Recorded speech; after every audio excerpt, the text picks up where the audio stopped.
na svete nemilujem tak, ako túlanie sa po svete fantázie. Aj v ten večer som si pripravil všetko, čo k tomu treba. Na papier som nakreslil veľký, pestrofarebný lietajúci balón. Pod ním zavesený veľký prútený kôš a v ňom pohodlné húpacie kreslo, aby som nemusel celú cestu stáť. Okolo krku som si omotal dlhý pletený šál, keby tam hore náhodou priveľmi fúkalo.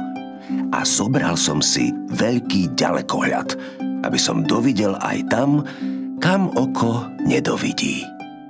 Do jedného vrecka som si dal čokoládovú napolitánku, keby som na ňu dostal chuť. A do druhého vrecka balíček gumových cukríkov, lebo na tie mám chuť vždy.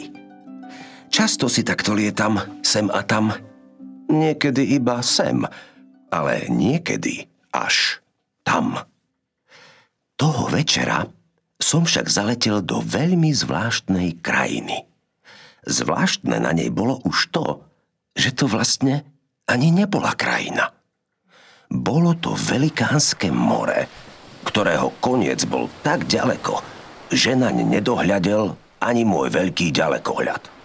To more bolo úplne plné neveľkých ostrovov. Ešte zvláštnejšie bolo, že na každom z tých ostrovov boli hračky. Na jednom bola trojkolka a farebná lopta. Na inom veľká žmurkajúca bábika a krásny modrý kočiarik. Na ďalšom velikánska stavebnica. Na ďalšom zas veľký plyšový medveď. Jeden ostrov bol plný rozprávkových kníh. Videl som aj autodráhu, striekaciu pištoľ, bicykel, ba aj rytierský meč s celým brnením.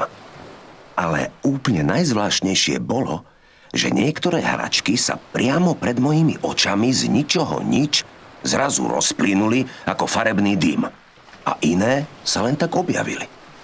Videl som napríklad, ako sa malá trojkolka zmenila na veľkú kolobežku. Alebo ako sa farebná gumová lopta zmenila na naozajstnú futbalovú. Na niektorých ostrovoch sa hrali deti. Aj som im zamával, ale neodmávali mi. Asi ma nevideli a balón letí potichu. Kričať som na ne nechcel, lebo na deti sa kričať nesmie. Jedno dievčatko si ma však všimlo. Očividne sa jej páčil môj balón. Usmiala sa, zamávala mi a hrala sa ďalej. Pochopil som, že na mňa nemá čas, lebo okolo nej sedelo veľa plyšových medveďov, psíkov, mačiek, ba videl som tam aj plyšového modrého draka a rodinku plyšových tučniakov. Úplne všetci mali na labkách priviazané farebné balóny a dievčatko im z bublifuku robilo veľké dúhové bubliny. Jej plyšovým kamarátom sa to očividne veľmi páčilo, lebo len nadšene hľadeli a ani nemukli. Prekvapilo ma, že sa to dievčatko veľmi podobalo na moju dcérku Nikolku, ale pomyslel som si, že je to určite len náhoda, veď čo by tu robila? Viac som si pomyslieť nestihol, lebo môj balón letel ďalej. Všimol som si, že ostrovy, na ktorých sa hrali dievčatá, boli plné pestrých kvetov, zelených lúk s jazierkom či s potôčikom, všade hojdačky a preliezačky. Pri brehu boli zakotvené biele plachetnice.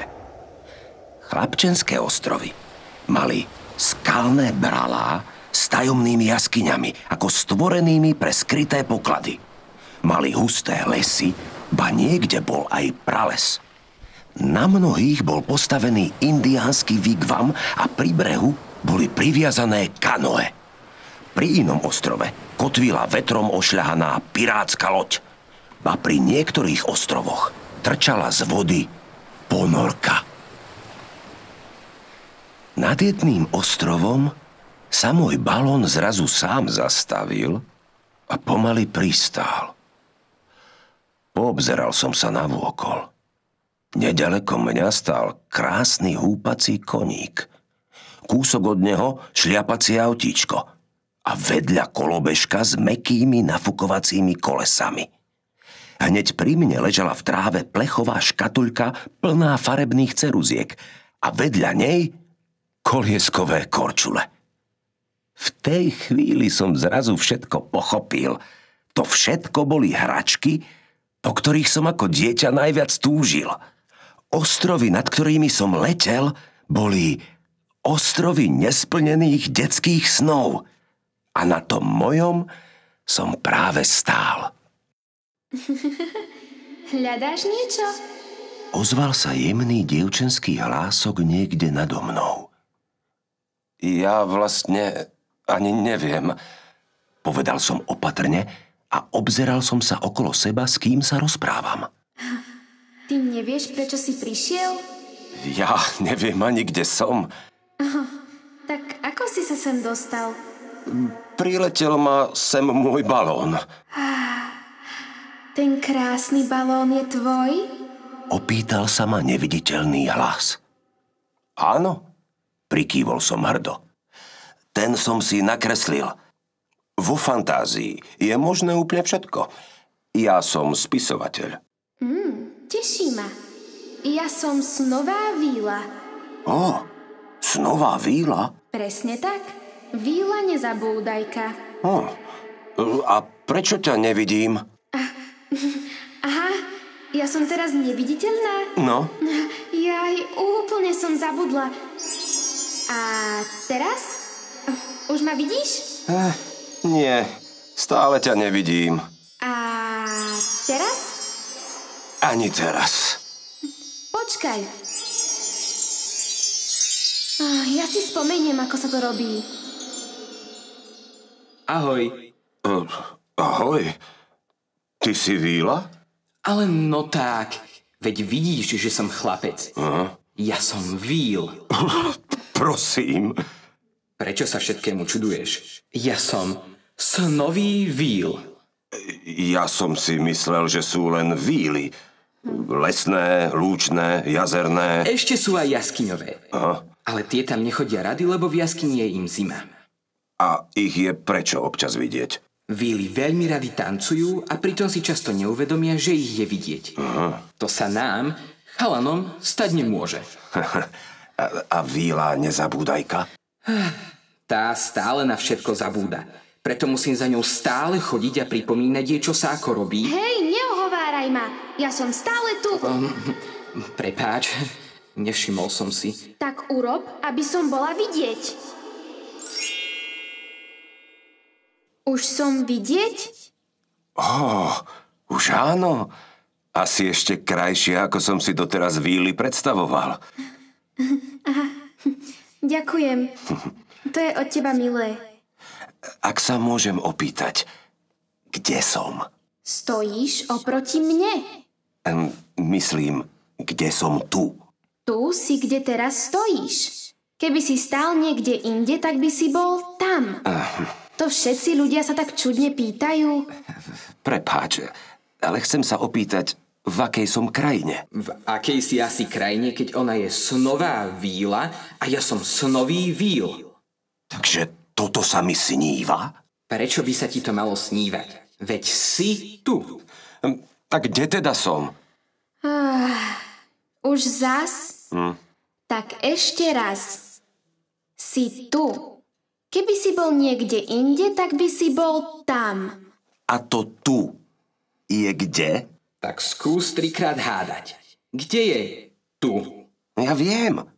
Tu je tu. Ale tu je čo? Počkajte. Chcete povedať, že som v krajine snov? Jaj, veď ti to celý čas hovoríme. V krajine detských snov. A ja mám na starosti, aby nikto nikdy nezabudol na svoje detské sny. Teda, ešte sa to len učí. A to je tu už odjak živa. No a čo? Nič. Lenže jak živo bolo už veľmi dávno. Tak potom začínam všetkému rozumieť. Vlastne nie. Všetkému nie. Prečo sa na niektorých ostrovoch strácajú a potom zjavujú iné hračky? Napríklad, keď sa zmenila trojkolka na kolobežku. Alebo tá lopta. No trojkolka sa zmenila na kolobežku, lebo dieťa, ktorému ten ostrov patrí, povyrástlo. Aha. A už nechce malú trojkolku, ale naozajstnú kolobežku. A nejaký chlapec už netúži po obyčajnej gumenej lopte, ale už chce skutočnú futbalovú. Jasné. V tej chvíli som pochopil aj to, že dievčatko, ktoré mi zamávalo, sa na moju dcerku nielen podobalo, ale to naozaj bola moja Nikolka. To, čo som videl, sa jej možno práve snívalo, alebo sa v tej chvíli niekde vo svojich predstavách hrala. Plyšoví macovia, farebné balóny, bubly, fúk. Ako je možné, že mi to hneď nenapadlo? Skúste uhádnuť, čo na druhý deň našla vo svojej izbičke.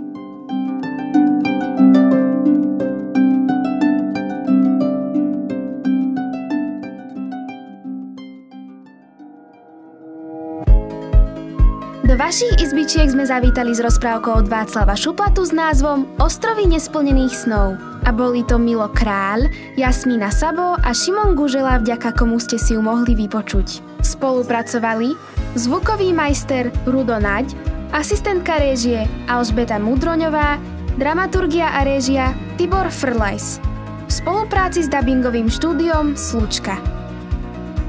Túto rozprávku pripravila spoločnosť Codes Brand House na podporu verejnej zbierky Biela pastelka v rámci projektu Rozprávky pre malé pastelky.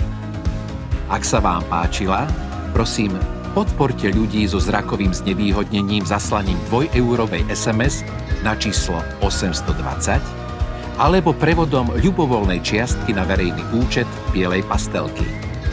Ďakujeme.